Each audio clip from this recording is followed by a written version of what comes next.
ઉત્તરાયણ પર્વની નાના બાળકોથી લઈ મોટાઓ સૌ કોઈ ઉજવણી કરે છે ત્યારે ઉધના પોલીસ મથકના પોલીસ ઇન્સ્પેક્ટર રાજપૂતે સુરત મહાનગરપાલિકા સંચાલિત નગર પ્રાથમિક શિક્ષણ સમિતિની શાળામાં જઈ વિદ્યાર્થીઓને પતંગ વિતરણ કરતા વિદ્યાર્થીઓમાં ખુશી જોવા મળી હતી।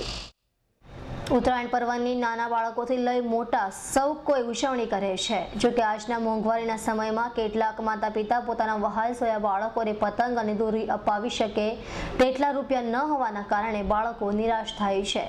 ત્યારે ઉધના પોલીસ મથકના પોલીસ ઇન્સ્પેક્ટર રાજપૂતે સુરત મહાનગરપાલિકા સંચાલિત નગર પ્રાથમિક શિક્ષણ સમિતિની શાળામાં જઈ વિદ્યાર્થીઓને પતંગ વિતરણ કરતા વિદ્યાર્થીઓના મોઢા પર ખુશી જોવા મળી હતી।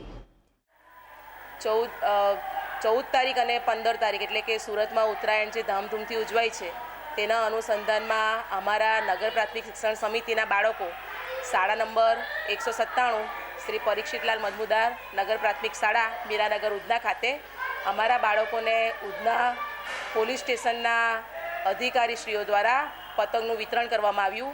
સાથે સાથે પતંગ મહોત્સવમાં કઈ કાળજી રાખવાની છે અને બાળકોએ કઈ તકેદારી રાખવાની તેનું પણ સુંદર એક પ્રકારનું માહોલનું સર્જન કરવું, જેને કારણે બાળકો આ 2 દિવસમાં કયા સાવચેતીના પગલાં લેશે અને પતંગ ચગાવતી વખતે કઈ તકેદારી રાખશે તેનું અડધા 1 કલાક જેવું સરસ અધિકારીઓ દ્વારા માર્ગદર્શન આપવામાં આવ્યું।